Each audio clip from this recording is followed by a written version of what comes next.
Deus caminha com eles pelo deserto do Sinai, e eles se acampam em um lugar chamado, no sopé, eles se acampam no sopé do Monte Sinai. Toda vez que você abrir a sua Bíblia e ler o livro de Levítico, entenda que Levítico foi escrito durante o período de um ano em que Israel ficou no sopé do Monte Sinai.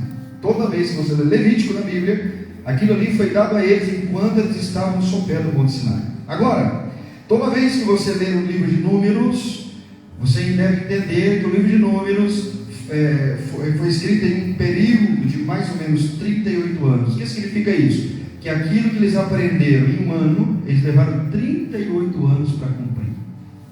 Quem está entendendo, diga amém. Amém.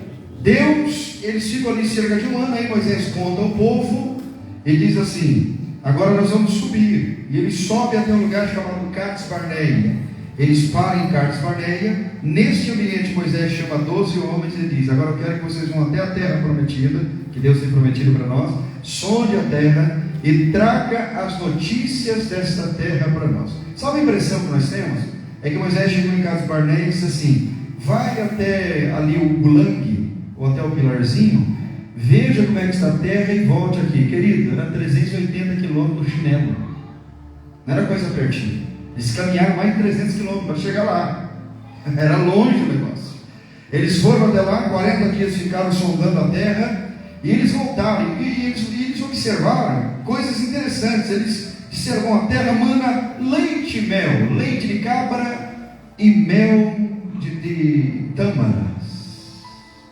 Não era mel de abelha, embora provavelmente tenha, porque a Bíblia fala sobre as abelhinhas, mas havia o mel de tâmaras, melhor do que mel de abelha.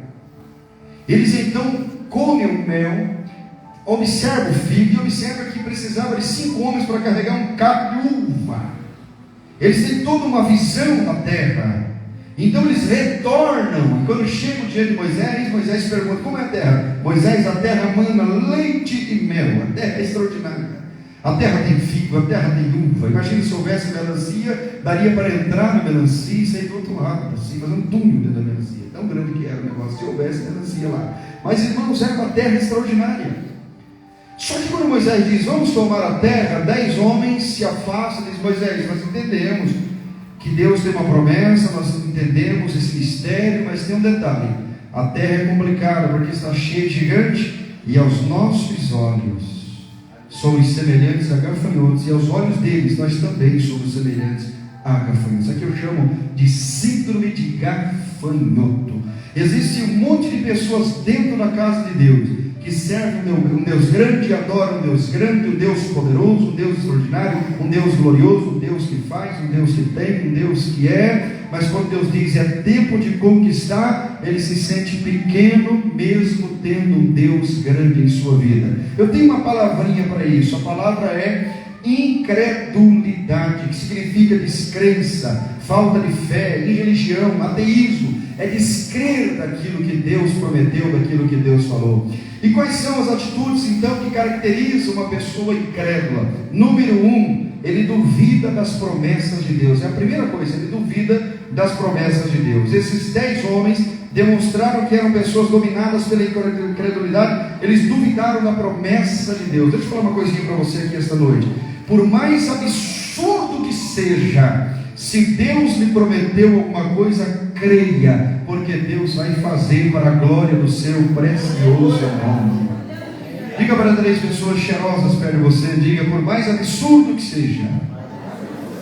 Aliás, Deus só faz coisa absurda mesmo. Então, por mais absurdo que seja, creia no que Deus tem prometido para você, porque Ele vai cumprir a sua vida. Por mais absurdo.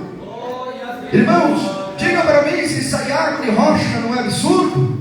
Diga para mim se abrir mar não é absurdo. Diga para mim que esta noite uma virgem gerar uma criança. Diga para mim se isso não é absurdo. Diga para mim se não é absurdo uma mulher de 90 anos de idade ficar grávida e fazer pré-natal e nascer uma criança. Diga para mim se isso não é absurdo. O Deus que nós servimos é o Deus dos absurdos. Se Deus falou, creia. Se Deus falou, acredite. Porque é o Deus que fez uma jumenta falar, é poderoso para te dar vitória sobre essa terra. Quem está entendendo, diga glória a Deus. O grande problema, meus irmãos, é que que nós não paramos para pensar. Enquanto Jonas estava no barco em cima das águas, a água chacoalhou. Quando ele foi para o fundo, a baleia engoliu e foi por baixo. E é por baixo que muitas vezes Deus dá vitória. Se nós chegar por cima, não tem vitória. Mas quando nós chegamos por baixo, a vitória de Deus chega em nossa vida. Quem está entendendo isso aqui, diga glória a Deus. Então, não duvide das promessas de Deus, por mais absurdas que sejam. Em segundo lugar, meus irmãos, a atitude que caracteriza uma pessoa incrédula, ela tem memória curta. Está cheio de gente na igreja de memória curta. Esses 10 homens não se lembraram dos sinais do Egito. O Senhor falou o quê? Viram a minha glória e os meus sinais que fiz no Egito e no deserto, e ainda me tentaram. Números 14, 22. Está cheio de crente na igreja de memória curta. Está cheio de pessoas na igreja que na hora das guerras, sabe como que eu venço as grandes tribulações em minha vida? Quando a luta chega em mim, eu começo a lembrar daquilo que Deus fez lá atrás. E eu penso assim, se Ele fez lá, Ele vai fazer aqui. Se Ele fez aqui, Ele vai fazer lá na frente, porque Ele está comigo. Até um detalhe que eu quero passar bem claro aqui esta noite. Quem tem promessa de Deus aqui, diga glória a Deus. Glória a Deus. E tem uma expressão que diz, quem tem promessa não morre. É porque as pessoas não lêem a Bíblia direito. A Bíblia diz em Hebreus que muitos tiveram a promessa, mas não alcançaram, morreram antes. E outros detalhezinhos, quando Deus ele traça uma promessa em nossa vida, Ele estabelece princípios para que essa promessa se cumpra. Ele diz, ande por aqui. Então Ele estabeleceu essa linha. Se eu estou andando nesta linha, Deus tem responsabilidade com essa promessa que Ele fez comigo. Se eu sair dessa linha, Ele fica olhando para você, dizendo, volta para a linha, rapaz, não fica andando por esse caminho não presta para você, volta para cá, volta para cá. Por que eu estou dizendo isso? Porque eu já fiz velório de muita gente que tinha promessa que seria pregador e nunca pregou, seria cantor e nunca cantou, seria pastor e nunca pastoreou. Por quê? Porque quando Deus estabelece uma promessa, Ele também estabelece princípios. E esses princípios precisam ser observados pelo Senhor, porque se você observar os princípios que Deus estabeleceu, a promessa se cumpre em sua vida e a glória nunca será tua. Agora, se você sair desses princípios, Deus fica esperando você voltar. E qual é o sinal que eu vou retornar para os princípios de Deus? Está lá em Lucas capítulo 15, quando aquele menino, ele sai da casa do pai, ele gastou tudo quanto tinha, perdeu a roupa, perdeu a aparência, perdeu a moral, perdeu a credibilidade, e quando estava numa situação deplorável, a Bíblia diz assim, e caindo em si disse, levantar-me-ei e irei ter com meu pai. Em outras palavras, ele caiu em si e disse, eu preciso voltar para a promessa da casa de meu pai, porque é lá que está a minha vitória. E quando ele volta, o pai está o aguardando, e o pai dá ele sandálias, o pai dá ele túnica, o pai dá ele anel, e o pai dá ele até uma festa gloriosa. Deixa eu profetizar, levante sua mão direita comigo essa noite. Há muitas pessoas na sua família que têm uma promessa de Deus e deslizaram dessa promessa, mas por causa de você, Deus vai atraí-los ardentemente, gloriosamente, poderosamente, e vai trazer essas pessoas para a promessa. Quem pode dar um brado de glória a Deus pelo que você está ouvindo esta noite aqui nesse lugar? Ainda que seja absurda, creia, porque a voz de Deus entra em qualquer lugar. Meus irmãos, as pessoas que são incrédulas, elas vivem somente o aqui e o agora. Deus não te chamou para viver apenas o aqui e o agora. Aleluia. Deus te chamou para ver longe, Deus te chamou para ver alto, Deus te chamou para ver coisas que outras pessoas não estão acostumadas a ver. Aleluia! Eu creio que a promessa de Deus, a grosso modo de falar, é como uma gravidez. Você não está vendo, mas você percebe que a barriga está crescendo, e você começa a ter o olfato aguçado, a audição aguçada, você começa a ficar sentimental, começa a acontecer alguma coisa no seu corpo. Quem tem uma promessa grande de Deus na sua vida, se levante a mão. Então preste atenção, ainda que seja absurda, começa a ver longe, começa a ver alto, e começa a ver coisas que outras pessoas não estão acostumadas a ver, porque a promessa vai acontecer. Eu conheci uma senhora, meus irmãos, no início da minha fé. Essa senhora ia à igreja e ela orava, e toda vez ela ia na frente do púlpito e dizia, Senhor, muito obrigado pelo pastor que eu tenho lá em casa e pelo músico que eu tenho dentro da minha casa. Eu olhava para a casa dela, o marido dela chamava-se Vicente. Eu olhava e via o marido cachaceiro e o filho nas drogas. Mas ela ia lá e dizia, muito obrigado, Senhor, pelo pastor, aliás, pelo presbítero que eu tenho em casa, e pelo único músico que eu tenho em casa. E aí, meus queridos irmãos, eu cheguei na irmã, falei: minha irmã, como é que pode um negócio desse? A senhora agradecendo pelo presbítero que tem em casa. E eu era bem terrível naquela época, eu perguntava para a mulher: como é que pode? A senhora agradece para o presbítero que tem em casa e para o músico? Mas ela olhou para mim e disse: tudo depende do ângulo que você está vendo. Quando você olha, você vê um bêbado. Quando você olha, você vê um drogado. Agora, quando eu olho, eu vejo ele de terno e gravata, junto com vocês, fazendo glória a Deus. Aí o menino pegou uma pilha Rayovac, sabe aquela pilha Rayovac? Estava tendo uma igreja, umas vidraças bonitas, numa determinada igreja, não vou citar o nome aqui por questão de ética, uma Assembleia de Deus. Tinha uma vidraça e o menino pegou uma pilha Rayovac, sabe aquela pilha grande? E o menino jogou a pilha e quebrou uma daquelas janelas. E o pastor estava perto do congresso, o pastor acabou não trocando aquele buraco na janela, pastor. Quebrou o vidro. E então estava tendo um congresso na igreja, e olha o que acontece. Aquele homem chamado Vicente, que era bêbado, esposo dessa irmã, falou: hoje eu vou te acompanhar até a igreja. Só que eu não vou entrar, hein? Vou te acompanhar até a igreja. Falou: tudo bem. Aí ele foi, quando ele chegou lá, ele observou que a igreja estava cheia dentro, e naquela época tinha um negócio de colocar telão lá de fora. Quando não cabia dentro, botar telão fora. Ele falou: peraí, por que está tão cheia a igreja? Ele está tendo um congresso. Ele voltou, falou: então entra aí que eu vou para o bar. E ela entrou no culto, e ele foi para casa e chamou o filho dele. Falou: o nome do filho dele era Edson, eles eram afrodescendentes.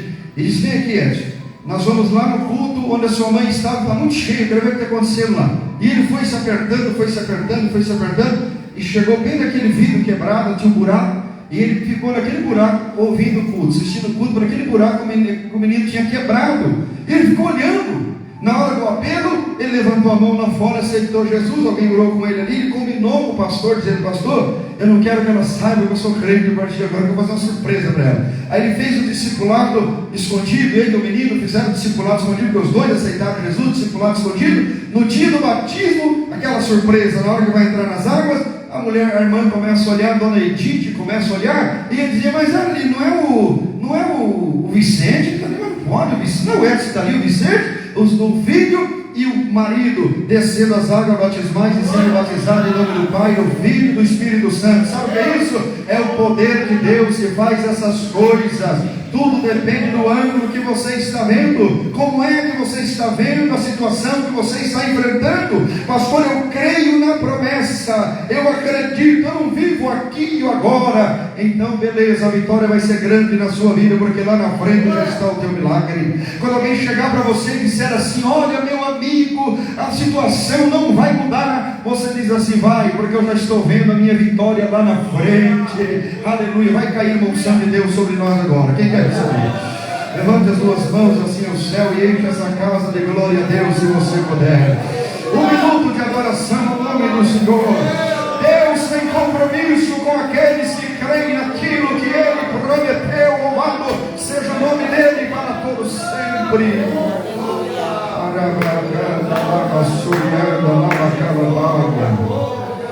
Aleluia. Pare de viver o aqui e agora. Pessoas duvidosas têm foco na impossibilidade. Não posso, não dá, não vai, não tem jeito, não consigo. O sangue de Jesus tem poder. Abraham Lincoln candidatou-se 8 vezes até se tornar o presidente mais votado dos Estados Unidos da América. Você foi reprovado uma vez e já desiste.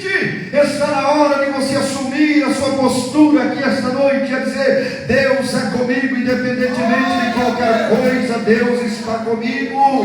Aleluia. O problema não é pecar, o problema é você ficar prostrado no pecado. O problema não é errar, o problema é você permanecer nesse erro. Deus está dizendo: levanta-se, levanta-te esta noite e creia no impossível. É uma mensagem de fé que eu estou pregando esta noite. Aleluia. Tem muita gente que só tem foco nas impossibilidades, pessoas pessimistas, e eu tenho convivido muitas vezes com pessoas assim. Eu apresento um projeto, não vai dar certo, pastor, é muito alto esse negócio, não é para a nossa alçada nesse momento. Eu já olho para a pessoa e digo: sai da minha frente, Satanás, minha conversa não é com você. Aleluia, eu creio no que Deus vai fazer. Eu comecei essa obra aqui com R$52 apenas. Glória, pedi 50 mil, Deus me deu 50 reais, é com 50 que eu vou mesmo, porque Deus está comigo, Ele vai me dar vitória. Irmãos, tire o foco das impossibilidades.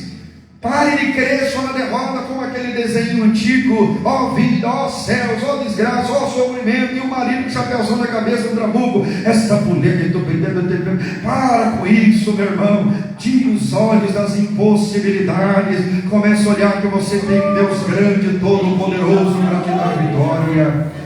Diga para 3 pessoas perto de você, diga: você vai permanecer onde você está se você quiser.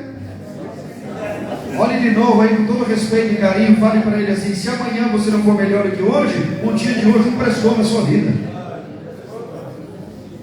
Se amanhã, já foi ensinado aqui, e amanhã você não for melhor que hoje, o dia de hoje não valeu nada para você. E mais um detalhezinho: se você parar para conversar com alguém, 5 minutos depois você não ensinou nada, não aprendeu nada, é bom dia, boa tarde, boa noite, vai embora. Não fique, que ali não é o teu lugar.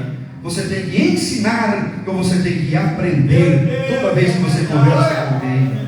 Aleluia. Ande com pessoas que têm fé, você vai ver o que vai acontecer.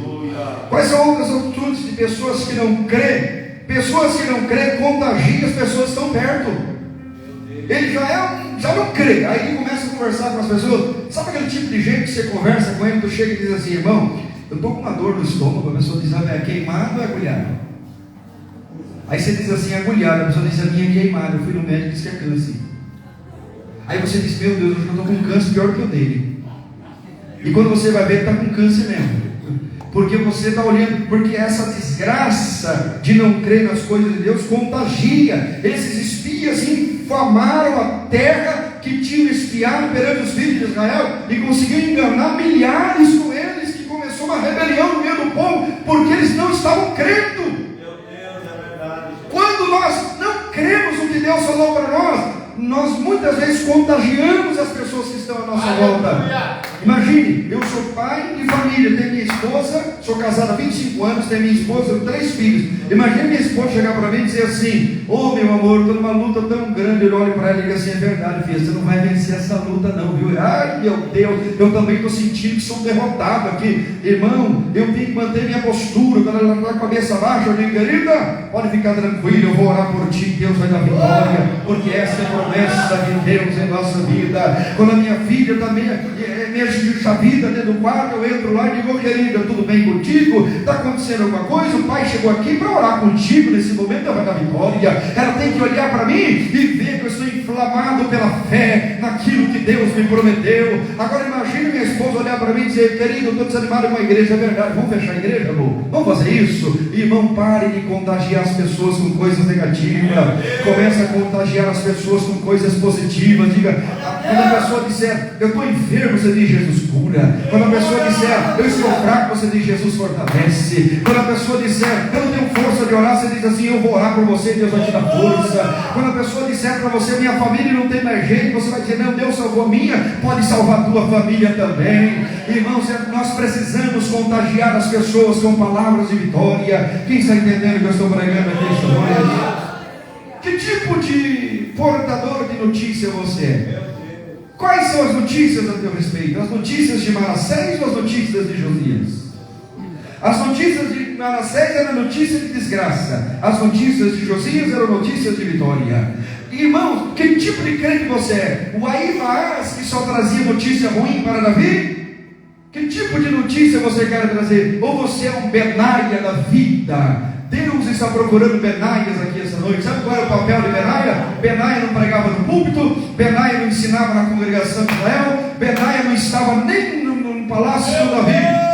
Mas no final da primavera, no início da primavera, Benaia ia na frente de Davi para a guerra. Sabe qual era o papel de Benaia? Entrar nas cavernas para ver se não tinha leão escondido. Ele era matador de leão. Ele matava leão para que Davi pudesse ir para a guerra. Que tipo de pessoa você é? Aleluia! Você é Ahimaas, só traz notícia ruim? Ou você é um Benaia, matador de leão, para que a tua liderança cresça? Quem está entendendo o que eu estou pregando essa noite?